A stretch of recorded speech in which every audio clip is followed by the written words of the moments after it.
네, 마라나타.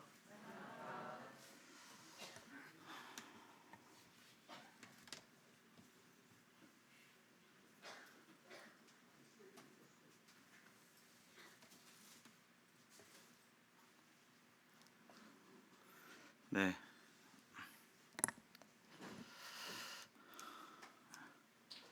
여기 보이는 사진은 우리 사랑하는 우리 소그룹 우리 형제님들과 같이 충남 보령에 있는 상하원회라는 곳을 갔어요. 거기에서 이렇게 둘레길을 걷다가 문득 이 PPT에 표지로 썼으면 좋겠다 생각이 들어서 이 사진을 이렇게 찍었습니다. 오늘 함께 나눌 주제는 깨어있는 삶.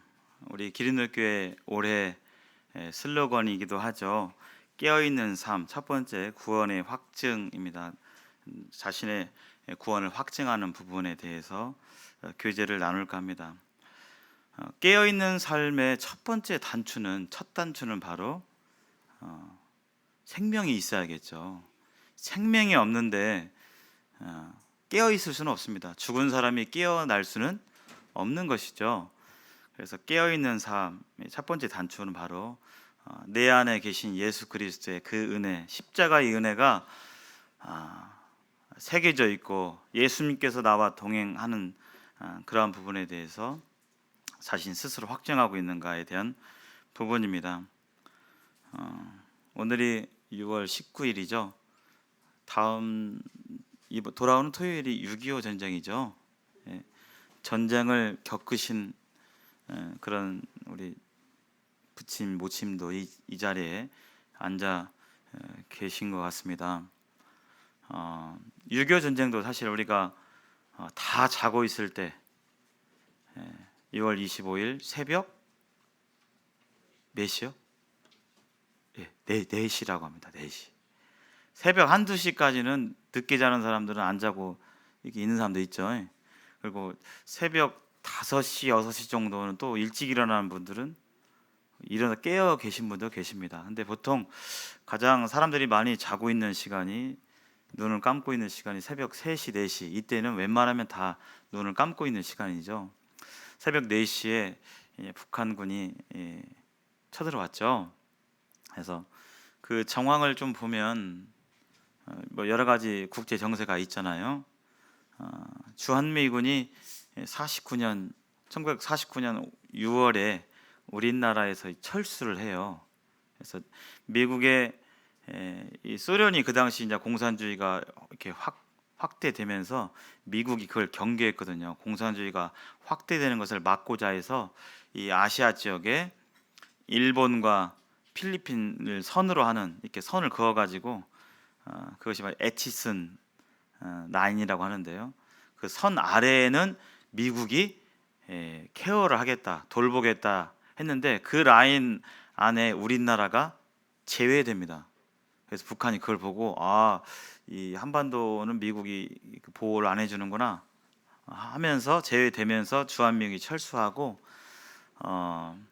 그런 가운데서 이제 1950년 4월, 5월 이때 심심찮게 이렇게 38선 그 부근에서 교전이 있고 하면서 또 잡힌 간첩들이나 이 북한 병사들을 통해서 이 남침의 징후가 보인다, 이런 경고 소리가 계속 들렸음에도 불구하고 그렇게 크게 심각하게 여기지 않은 그런 가운데 있었고, 주한미군도 1년 전에 철수하고 또 이렇게 교전이 있어서, 교전이 있으면 그 뭐죠?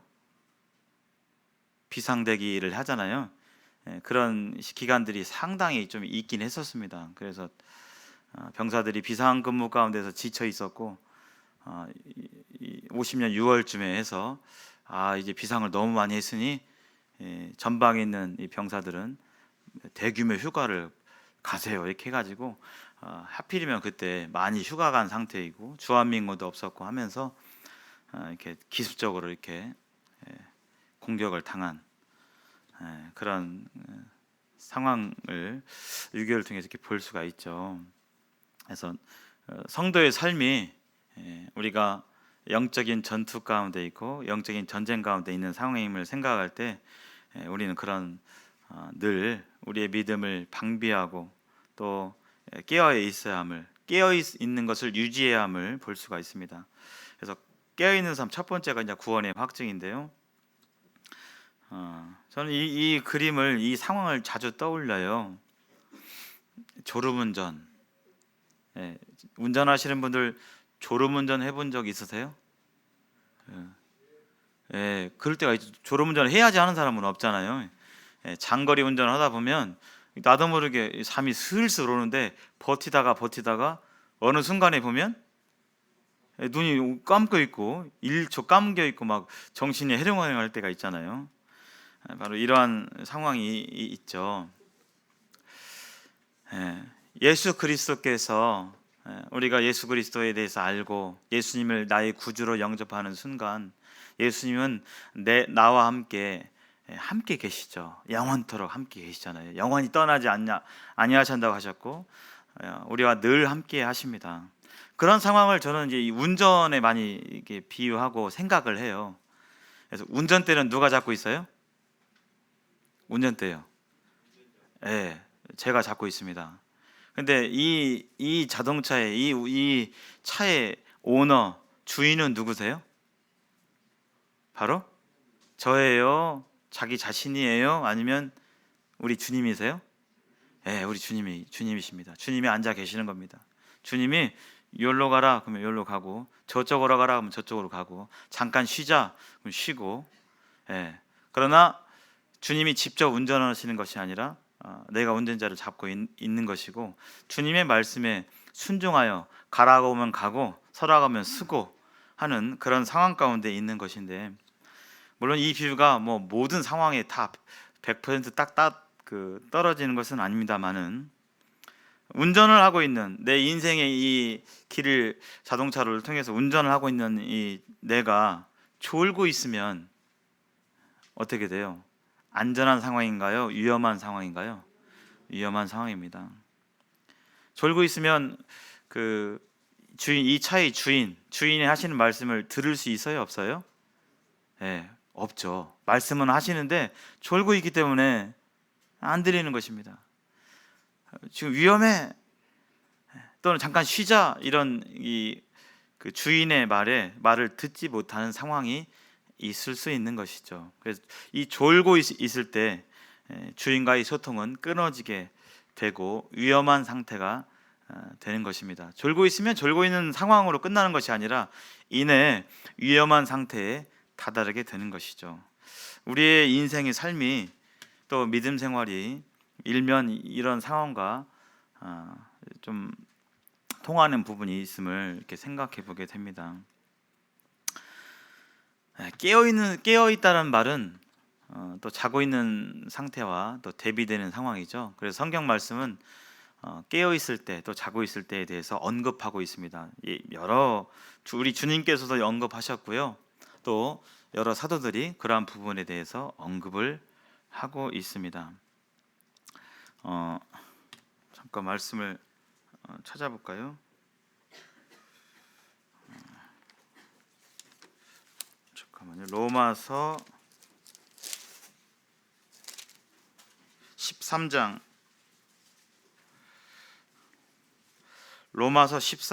11절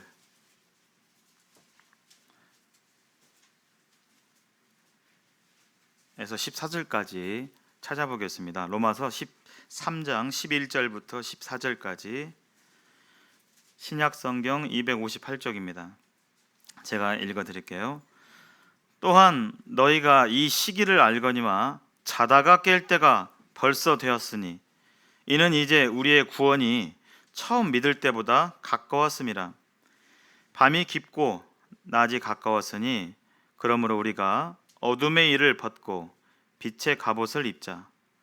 낮에와 같이 단정히 행하고 방탕하거나 술 취하지 말며 음란하거나 호색하지 말며 다투거나 시기하지 말고 오직 주 예수 그리스도로 옷 입고 정욕을 위하여 육신의 일을 도모하지 말라. 11절에 자다가 깰 때가 되었다. 우리의 신앙이 잠들 수 있는, 졸을 수 있는 그런 상황이 있음을 언급하고 있고, 주님께서는 깨어야 함을 여러 곳에서 또 이곳에서도 말씀하고 있습니다. 깨어 있는 상태와 자고 있는 상태의 그 차이를 좀 생각해 보면 우리가 어떻게 행해야 되는지 적용할 수 있을 것 같아요. 일단 깨어 있다는 것은 우리의 감각이 활동을 하고 있는 것이죠. 감각이 민감하다는 뜻입니다. 첫 번째, 우리의 감각 중에 귀가 있죠. 귀. 자고 있는 분들한테 부르면 물론요 엄청 소리 지르면 깨겠지만요. 네, 누구야 부르면 알아들어요? 대답하나요? 자고 있는 자녀들 또 누구야 부르면 귀가 있지만, 귀가 정상적으로 기능하지만 귀가 있어도 자고 있으면 듣지 못합니다. 근데 깨어 있으면요, 지금 다 제 목소리 들리시죠? 깨어 있으면 그 소리에 대해서 반응하고 받아들이고 알아듣고 분별합니다. 그래서 깨어 있는 상태에는 어떤 상태인가? 가장 두드러진 특징은 하나님의 말씀을 듣게 되죠. 들을 수 있게 됩니다.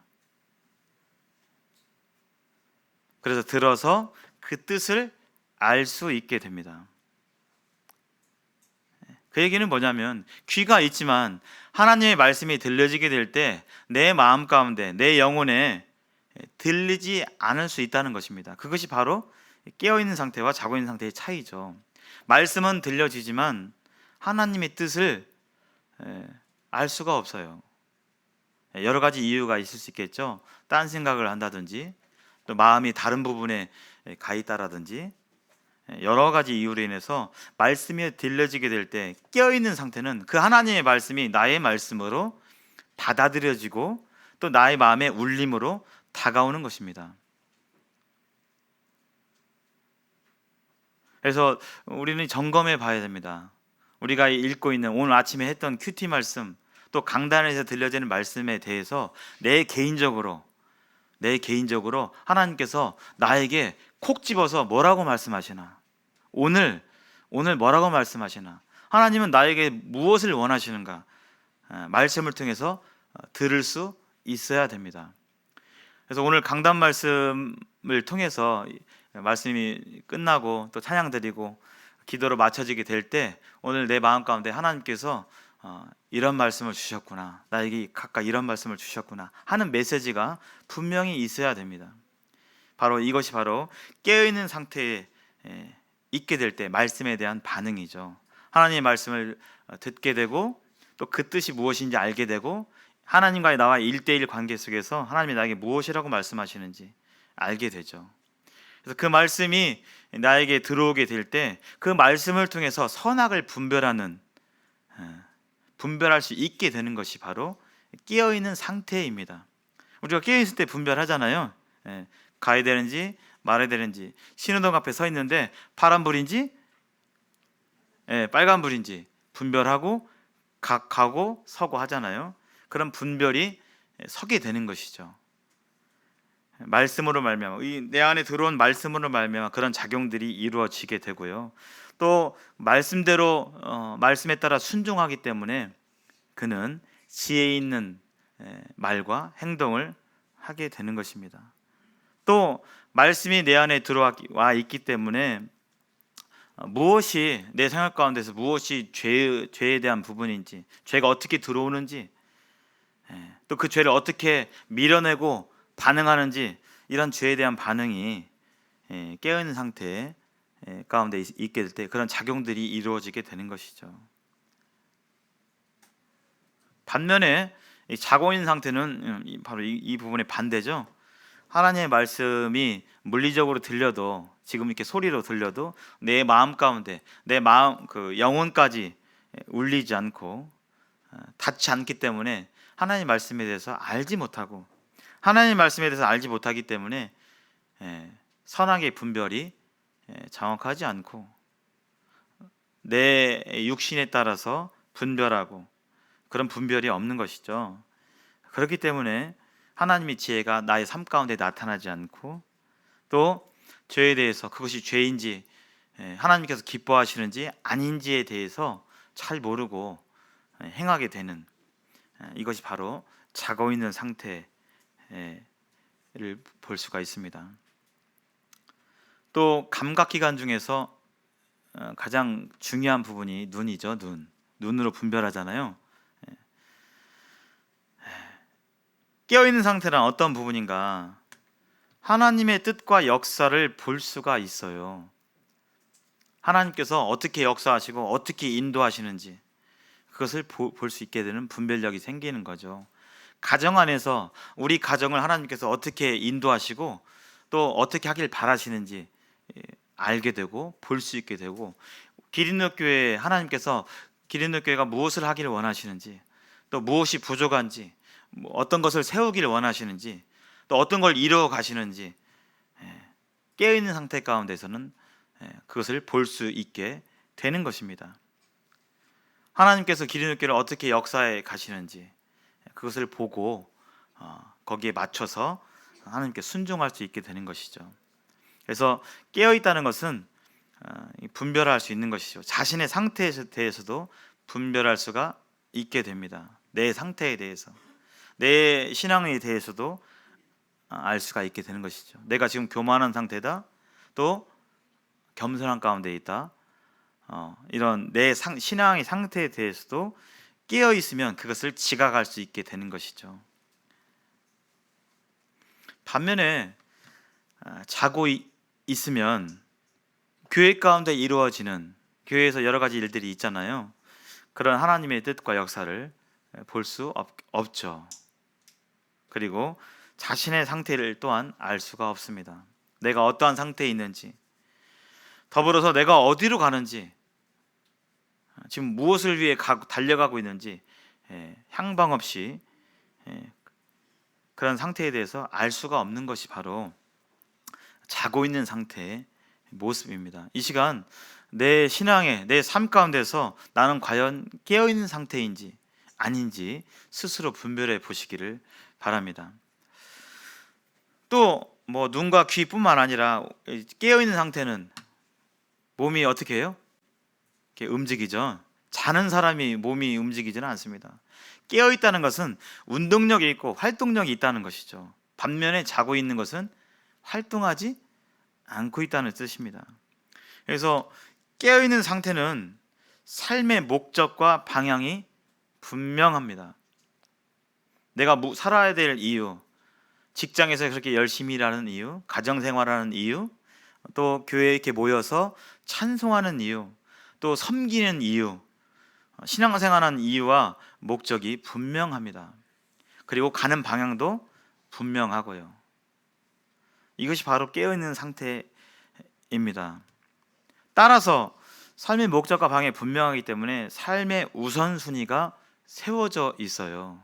무엇은 해야 되고 무엇은 안 해야 되고, 할 수 있지만 안 해야 되고, 또 무엇을 먼저 챙겨야 되는지, 두 가지, 세 가지가 공통으로 겹쳤을 때 무엇이 먼저인지 아닌지, 이런 우선순위가 분명히 세워져 있는 것이 바로 깨어있는 상태를 나타냅니다. 나는 나의 삶 가운데 우선순위가 분명히 세워져 있는가 한번 살펴볼 필요가 있습니다. 세상 믿지 않는 분들은 빛이 들어오지 않았기 때문에, 또 자고 있는 상황이기 때문에 이런 부분이 향방이 없고, 어떤 사람들은 돈이 먼저고, 어떤 사람은 출세가 먼저고, 어떤 사람은 권력이 먼저고, 이럴 수 있죠. 근데 믿는 그리스도인들은 삶 가운데 이런 우선순위가 깨어있는 상태 가운데서 분명히 세워져야 되겠습니다. 그리고 깨어있는 분들은 영적인 활동이 강해요. 활동력이 있잖아요, 건강한 분들은. 그래서 영적인 활동 뭐가 있죠? 대표적으로 오늘 우리가 방금 전에 드렸던 예배입니다. 깨어있는 분들은 예배 시간에 그런 감사의 그 마음이 넘쳐나고 감격이 있고 그렇게 되죠. 또 교회를 섬김에 있어서도 의무적으로 또 뭐 해야 되니까가 아니라 감사해서 나 같은 것이 뭐라고 나처럼 쓸모없는 사람이 이 교회에 조금이라도 쓰여진다면 그것이 청소든 또 애찬 준비든 어떤 극히 자그마한 일이다 할지라도 거기에 감사함과 기쁨이 있고 그 가운데서 활동, 이 섬김이 있는 이것이 바로 영적으로 활동이 강한 그런 모습이죠. 성도들이 모이는 교제 가운데서 함께 교제하고 주님의 말씀으로 교제하고 삶 가운데 나타난 간증으로 교제하고 서로를 사랑하는 마음으로 알고자 교제하고 그러한 영적인 활동들이 바로 강한 모습이 깨어있는 상태인 것을 볼 수가 있습니다. 또 내 안에 깨어있는 사람은 내 안에 있는 가장 귀한 분 예수 그리스도를 말하지 않을 수 없는, 여기서도 말하고 저기서도 말하고 친척들에게도 말하고 직장 동료들에게도 말하고 이웃집에게도 말하고 그런 활동력이 있는, 이것이 바로 깨어있는 모습입니다. 그래서 이것이 이 영적인 활동에 대한 부분이 바로 양육부에서 하는 부분이죠. 예배, 또 교제, 섬김, 전도, 또 성품, 이런 부분들이 바로 깨어있는 양육부의 시간들을 통해서 깨어있도록 하나님의 말씀으로 깨어있도록 하고자 하는 것이 바로 양육의 목적이기도 합니다. 그래서 그런 가운데 있게 될 때 내 안에 예수님께서 내 안에 영적인 성장을 이루어 주시고 성숙하도록 이루어 주신 걸 통해서 감사와 기쁨이 넘치는 그 상태가 바로 깨어있는 상황이죠. 반면에 자고 있게 될 때는 이러한 부분들이 잘 이루어지지 않죠. 잘 못 듣고 자고 있기 때문에 하나님의 음성도 못 듣고 하기 때문에 우리는 무익한 것, 가치 없는 것들을 좇게 되고 또 거기에 많은 노력과 수고를 하지만 열매는 얻을 수 없는 그런 가운데 있을 수 있고, 또 나도 모르게 어둠의 일을 좇게 되기도 합니다. 요한일서 2장 9절에는 구체적으로 형제들에 대해서 시기하고 다투고 질투하고 하는 부분에 대해서 거했는데 거기에 그런 행동에 대해서 사도 요한은 어두움 가운데 행한다, 어둠의 일을 쫀다라고 이렇게 지적을 하고 있습니다. 우리는 자고 있게 될 때 하나님의 뜻을 모르는 가운데서 나도 모르게 어두움의 일을 쫓을 수밖에 없는 모습을 볼 수가 있고요. 또 하나 방탕한 삶을 살게 됩니다. 목적 없이 예수님께서 우리를 구원하시되 바로 그러한 삶에서 면제할 뿐만 아니라 그런 삶에서 구원해 주셨는데, 우리가 예수님께 대해서 눈을 닫고 귀를 닫게 될 때, 자고 있게 될 때 나도 모르는 사이에 내가 버렸던 또 내가 돌아섰던 그런 방탕한 삶 가운데서 살 수 있게 됨을 우리는 볼 수가 있습니다. 그래서 계시록에서 말씀해 주셨죠. 뭐 있는 자들은 성령이 교회들에게 하는 말씀을 들으라고요. 귀 있는 자들, 귀가 있지만 듣지 못하는 상황이 있을 수 있기 때문에 하나님의 말씀을 듣고 하나님의 음성을 들을 수 있는 깨어있는 상태 가운데 거해야 됨을 알 수가 있습니다. 그렇지 못하면 우리는 우리의 이 옛 죽은 자아가 마치 살아난 것처럼 우리의 삶을 유린하고 옛날에 내가 했던 것처럼 내가 왕되고 내가 주인되고 내 마음대로 내 뜻대로 내 계획대로 내 상식대로 내 경험대로 내 삶이 이루어져 가는 가운데서 평안이 없는 삶을 살 수 있게 되는 것입니다. 그래서 우리는 하나님의 말씀에 대해서 늘 깨어 있어야 함을 생각해 보게 됩니다. 깨어 있는 삶, 첫 번째가 구원의 확증입니다. 나는 과연 생명이 있는 자인가? 내 안에 예수 그리스도의 생명이 있는 자인가? 생명이 없으면, 생명이 있기 때문에 생명이 없으면 죽은 자죠. 그래서 죽은 자는 활동할 수가 없습니다. 움직일 수가 없습니다. 그래서 깨어있는 삶의 첫 번째 단추는 바로 내 안에 예수 그리스도의 생명이 있는가에 대한 부분입니다. 이것은 단순하게 내가 구원받았다 안 받았다의 그 확인 정도가 아니라 내가 과연 처음 예수님의 십자가의 은혜를 듣게 됐을 때 그분께 대해서 과연 굴복하고 그분을 나의 주인으로 모시고 그분께 순종하겠다고 하는 그 삶 가운데 내 신앙이 있는가 하는 부분이에요. 좀 더 자세히 보면요, 현수막에 있죠. 여기 너희는 믿음 안에 있는가? 너희 자신을 시험하고 너희 자신을 확증하라.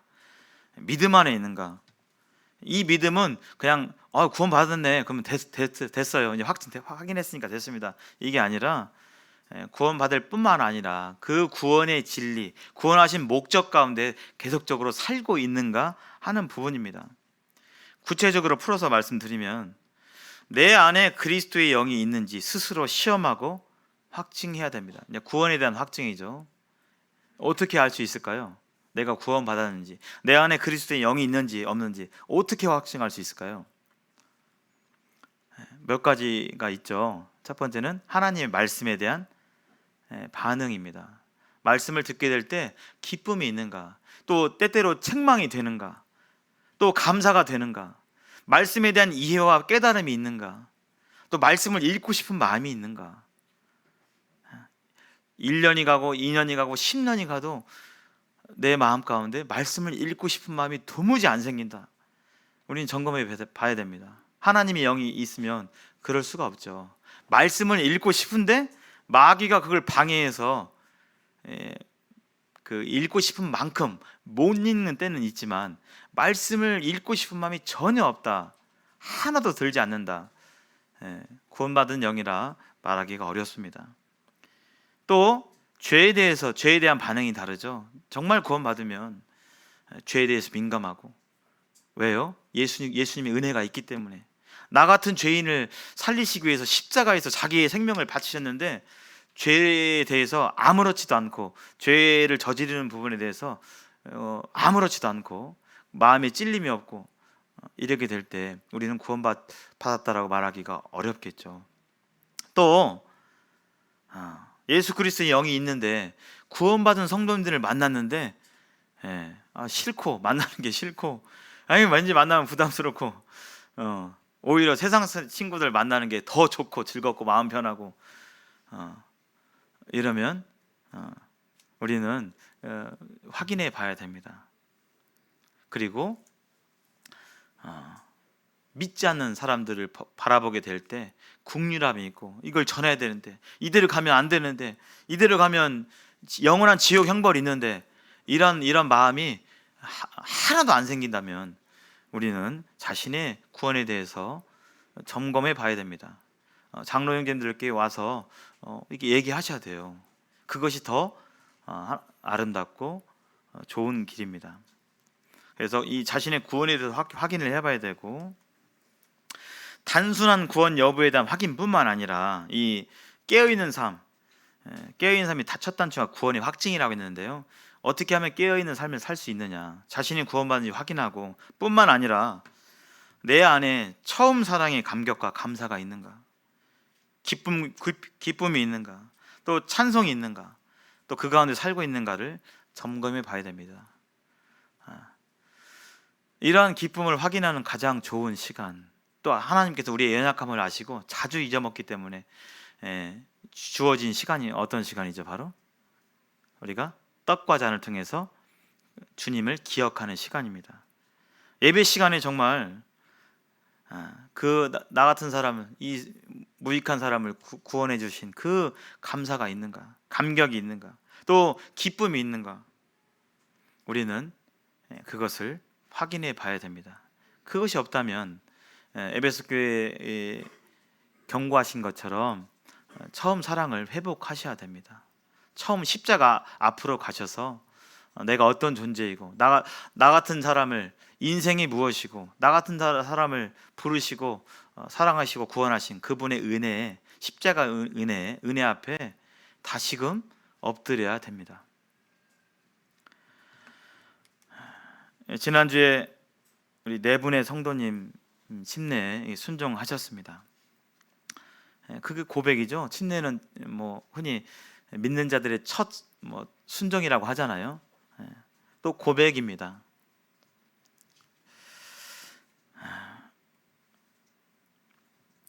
예수님께 대한 분명한 신앙 고백에서 살고 있는가? 이 구원의 확증은 너희가 믿음 안에 있는가 자신을 시험에 보라는 것은 과연 내가 우리가 침례 때 고백했던 분명한 신앙 고백 속에서 살아가고 있는가?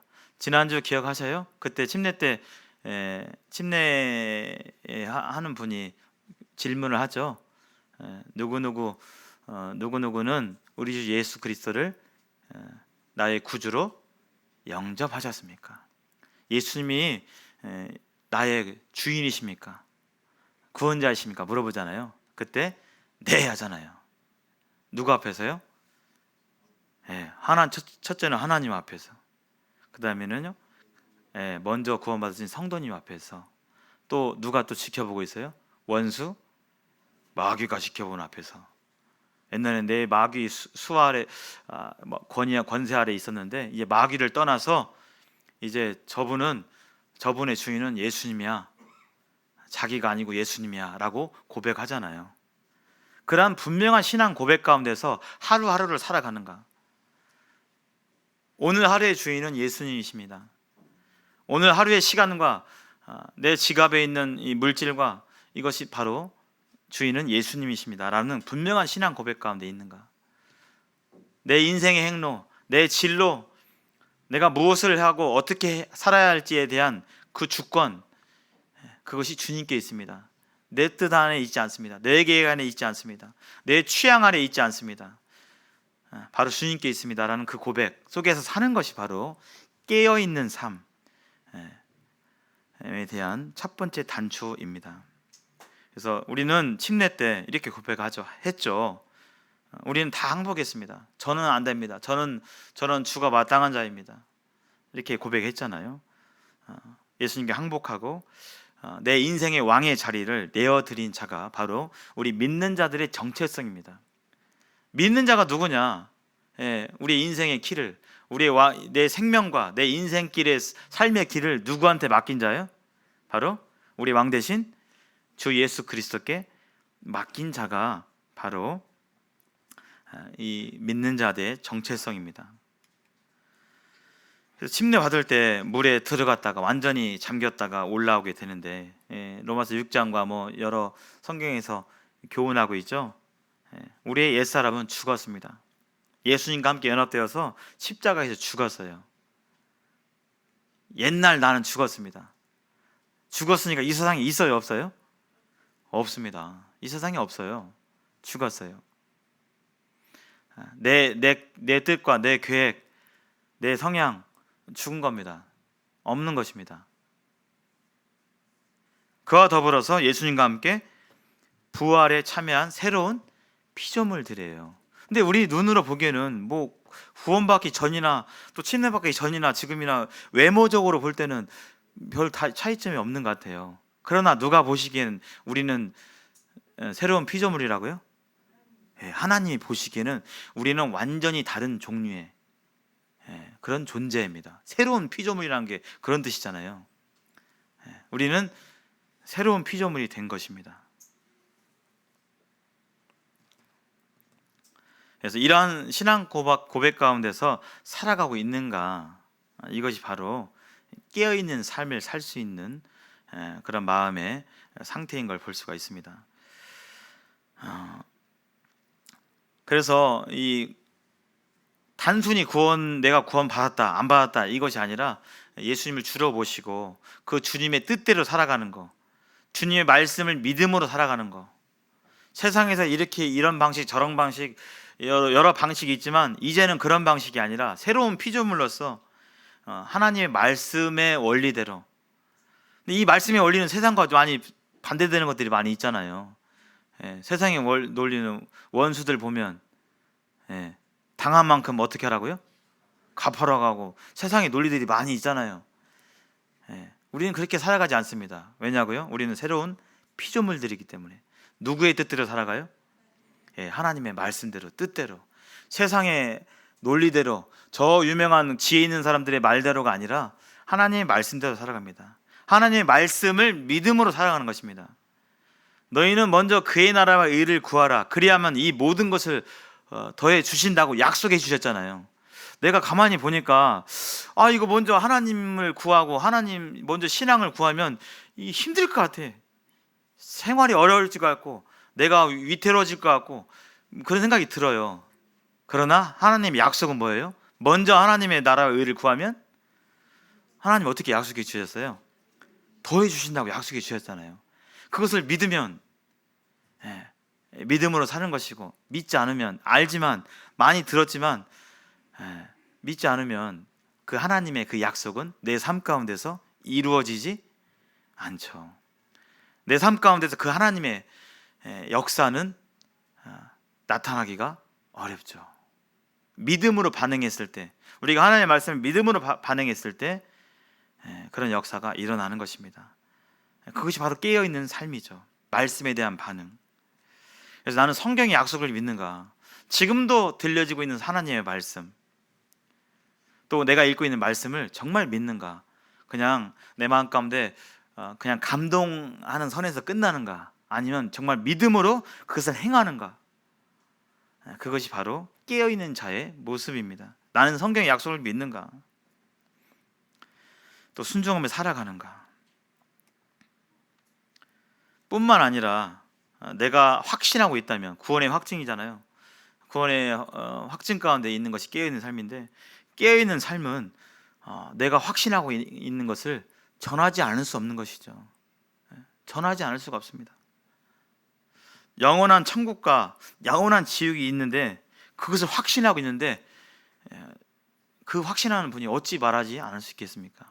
이 땅에서 아무리 돈을 많이 벌고 잘 나가고 수천만 명이 굽신거리는 권세를 갖고 있다 할지라도, 죽은 뒤에 심판이 있고 영원한 형벌이 있음을 내가 안다면 그것을 어찌 전하지 않을 수가 있겠습니까? 안 전하는 게 오히려 이상한 것이죠.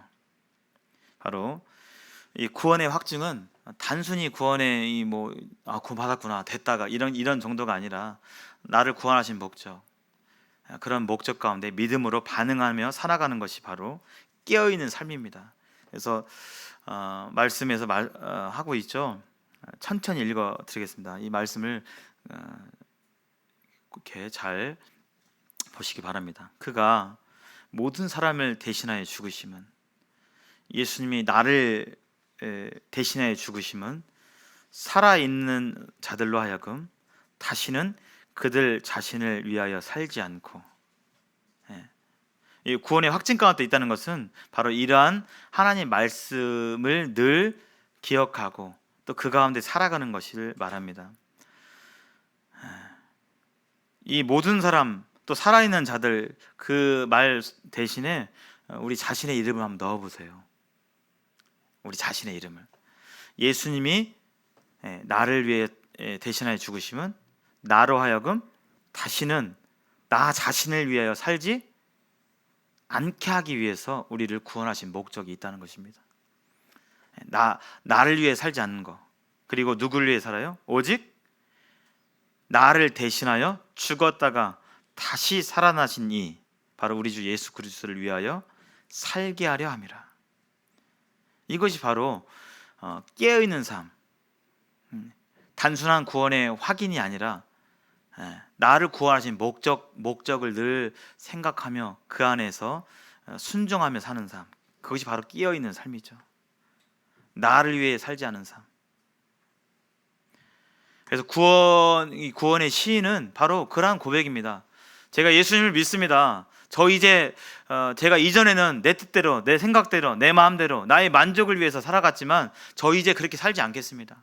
저를 위해 살지 않겠습니다. 저 같은 자를 위해 십자가에 달리신 주 예수 그리스도를 위해 살겠습니다. 주 예수님을 위해서 가정생활을 하겠습니다. 주 예수님을 위해서 직장에서 일하겠습니다. 주 예수님을 위해서 교회 생활을 하겠습니다. 바로 예수 그리스도께 뿌리를 두는 그런 삶이 깨어있는 삶인 것을 우리는 다시 한번 이 말씀을 통해서 기억하고요. 또 다른 말씀이 있습니다. 잘 아시는 말씀이죠. 내가 그리스도와 함께 십자가에 못 박혔나니, 죽었습니다. 저는 그런즉 이제는 내가 사는 것이 아니요 오직 내 안에 그리스도께서 사시는 것이라. 이제 내가 육체 가운데 사는 것은 내가 이 육체 70, 80년 살아가는 이 짧은 생 가운데 이 삶을 살아가는 것, 그 목적은 바로 뭐냐면 나를 사랑하사 나를 위하여 자기 자신을 버리신 하나님의 아들을 믿는 믿음 안에서 사는 것이라. 우리 주님을 믿는 믿음 안에 사는 것이고, 그 말씀을 믿고 순종하며 살아가는 것이 바로 깨어있는 삶인 것을 우리는 다시금 기억하게 됩니다. 2022년 기름늦게 비전 다시 한번 이렇게 상기시켜 드리겠습니다. 총 세 가지 국지간 그 방향이 있는데요. 첫 번째가 어떻게 하면 깨어 있을까? 바로 내가 구원 받았는지 안 받았는지 확인해 보고, 내가 정말 구원 받은 나를 구원하신 목적 가운데 살아가고 있는지, 그것이 바로 깨어 있는 삶의 첫 번째 단추가 되겠습니다. 그래서 내 구원에 대해서 확인해 보고 그것을 구원 간증을 나누도록 하는 것이 바로 실천 사항이죠. 그래서 소그룹에서 지금 하고 계세요? 구원 간증 나누고 계십니까? 네네, 나누고 계시죠. 네. 특히 형제님들께서는 수요일 날 이 자리를 통해서 나를 구원하신 그분을 자랑하고 감사하고 영광 돌리는 그런 시간들을 앞다투어서 기회를 사서 하시기 바라겠습니다. 청년 우리 형제들도 많이 하시는데요. 기혼 우리 형제님들도 이렇게 앞다투어서 이렇게 하시면 좋을 것 같습니다. 그래서 구원 간증 이렇게 나누는 그것을 실천하고 있고요. 또 하반기에 전도 세미나가 9월 24일부터 있고 복음 집회가 11월부터 이렇게 있죠. 그래서 이제 얼마 남았어요? 지금이 6월 중순이니까 6월 중순이죠. 그러니까 7월, 8월, 9월 석 달, 넉 달 남았습니다. 지금부터 이렇게 주변에 있는 영혼들 이렇게 전하시고 소개하시고 잘 관계 맺으시고 또 예수님 소개하시고 이렇게 계획적으로 이렇게 해 가시기를 바라겠고요. 그것이 우리를 향한 구체적으로 어떻게 깨어 있으라에 대한 구체적인 주님의 실천 말씀하신 실천 상황인 것을 보게 됩니다. 그리고 두 번째가 그냥 구령의 열정이죠. 가서 모든 민족으로 제사 삼기. 그래서 전도하는 부분에 대해서 우리는 계속적으로 해야 되겠고요. 세 번째, 영적인 각성, 정신을 차리고 근신하여 기도하기. 그래서 올 한 해 동안 개인, 가족, 소그룹 이렇게 부분별로 기도하는, 특별히 기도에 열심을 내는 그러한 한 해가 되기를 바라는 것이 또한 우리 모두를 향한, 기름있게 성도님들 모두를 향한 하나님의 뜻임을 이렇게 보게 됩니다. 올 한 해 동안 이것들을 기억하시고 늘 마음에 되뇌이시고 나를 구원하신 목적, 나를 왜 구원하셨지, 앞으로 나는 어떻게 살아야 되지 하는 그런 부분에 대해서 더 이상 나를 위해 살지 않고 주님의 뜻이 무엇인지 생각하고 그런 가운데서 주님을 기쁘시게 하는 우리 성도님들의 삶이 되기를 간절히 기도합니다. 감사합니다.